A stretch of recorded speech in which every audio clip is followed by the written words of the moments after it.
Hey guys, it's Jason. I hope you're doing well. So I'm going to continue to trend and finish out the outfield. Today I'm going to talk about the top 5 right fielders in Major League Baseball heading into 2020.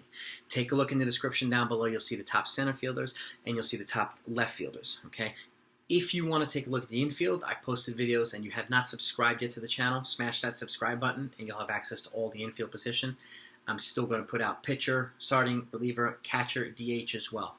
So if you want to see those as well, hit the notification next to the subscribe button so that you know when I put out new videos, okay? And if you haven't subscribed yet, I really would appreciate if you hit that subscribe button. Even if you don't plan on watching my videos, I appreciate your support. I want to continue growing this channel, right? And thank you guys to my regulars. You are the best. The reason why I'm doing top 5s instead of top 10s is because a lot of fans, are kind of interested in watching multiple positions, and I want to keep the videos relatively short and sweet so that if you want to watch a couple of different videos in different positions, it's not going to take you long to do so. I could easily do top 10, but it's going to take 10 or 15 minutes to do. I'm trying to keep the videos at like 5 or 6 minutes so that you could watch 3 to 4 videos instead of 1 or 2 and get through multiple positions if you want to do that. So most of my videos are usually 10 minutes or over, but I want to keep this short and sweet so we can address all the positions before the season starts. And now that pitchers and catchers are reporting, it's time to really lock in. And to me, I said this in my first video, the calendar year doesn't start, in my opinion, until pitchers and catchers report. Not January 1st, right now. Baseball season, baby. With that said, let's get to the top 5 right fielders in Major League Baseball. All right? Got my list here. I actually have a tie. And so you'll see some of my other lists. I have a tie for certain numbers and certain positions. There's just a lot of good players to condense in top 5. But you'll see the logic. They're equally effective on the offensive and the defensive front.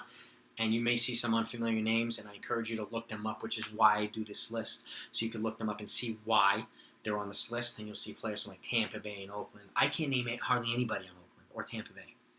But they're really good.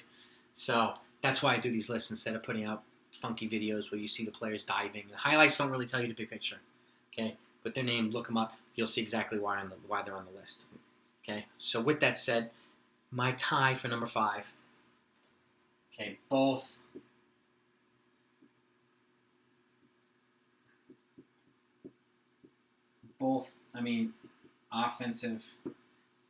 offensively very talented. Bryce Harper from the Phillies and J.D. Martinez from the Red Sox. Okay, both have playoff experience. Okay, J.D.'s got a ring with the Red Sox, both perennial MVP or offensive category winners every year.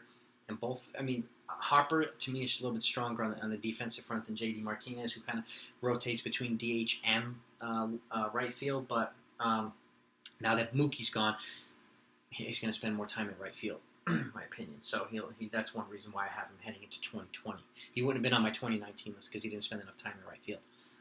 He would have been one of my top DHs, though. And Bryce Harper, he's got a cannon for an arm. He makes a couple offensive errors, but who doesn't? But he's also extremely well-balanced on the offensive and the defensive front. He's an MVP winner. And even though he comes with a lot of hype and a lot of people consider him to be overhyped and overrated, he still puts up numbers and he still throws out guys and he still hits in the clutch. So I got to give him that. Number 4. Let's see who we got. Oh, yeah. A young stud, part of the young nucleus on the Atlanta Braves, Ronald Acuna Jr. I think he's 22 years old. Part of that young nucleus, and with him and Albies and some of these other guys and Freddie Freeman, that's a young group that's just going to continue to get better. And they've added pitching to help complement them, and I think they're going to be in the running for the National League East this year. They're going to go right at it with the Nationals, in my opinion, and the Phillies. I think it's going to be a really tight division. I would look out for the Mets as well. And the NL East is going to be the team. You could win 98 to 100 games and miss the playoffs in the National League. That's how good some of these teams are. Okay. Number 3, fan favorite and one of the faces of Major League Baseball, Aaron Judge from the New York Yankees. I know he's had a couple of freak injuries, but when he plays, he's productive. 52 home runs 2 years ago, but he's generally between 25 and 30. He's got a bazooka for an arm in right field. Really good defensive player. To me, it's kind of hard, too, because he's about 6'8" and like 280. He's huge, but he moves like Ichiro, which is crazy. And that's one reason why he's my number 3 on the list. He could easily be higher, but A lot of these guys, you can interchange a lot of these guys on this list. Right field is a really strong list, okay? I mean, even these top two guys, really hard to go wrong on any of these. Mookie Betts from the Los Angeles Dodgers.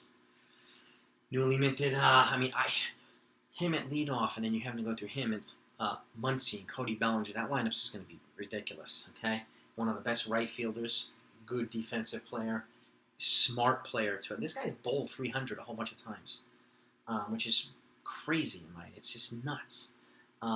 He's just an intelligent ball player. I like intelligent ball players. Very thoughtful, and he's also perennial MVP. I know some of the stats people criticize his WAR or his OPS or whatnot, but those aren't the only stats. Okay, he was part of the championship in Boston. I have a feeling he may be part of a championship in Los Angeles as well if he stays there after this year. We'll see. Either way, he's a top 5 player in baseball. In my opinion, he's number 2 on my list. And then number 1 is the reigning MVP contender virtually every year in the National League, Christian Yelich from the Milwaukee Brewers. He's a stud. Absolute stud. And, again, killer on both sides of the ball. And, having him in that lineup with Lorenzo Cain and some of these other guys, even if they lost Grandal, I still think they're going to be, they made a couple of trades, and I still think they're going to be competitive this year in the National League Central. Even though the Reds are going to be a hell of a lot better, I would still look out for, and the Cardinals, I would still look out for the Brewers, especially Yelich. So, this is my top 5 list. Let me know what you think. Put your feedback down below. If you have a different list, I want to know what it is. And I'll take a look at anybody that you put on there that I'm not familiar with. So, hope you enjoyed this. Take a look out for my next video. It's going to be the top 5 DHs in Major League Baseball heading into 2020. Talk to you next time.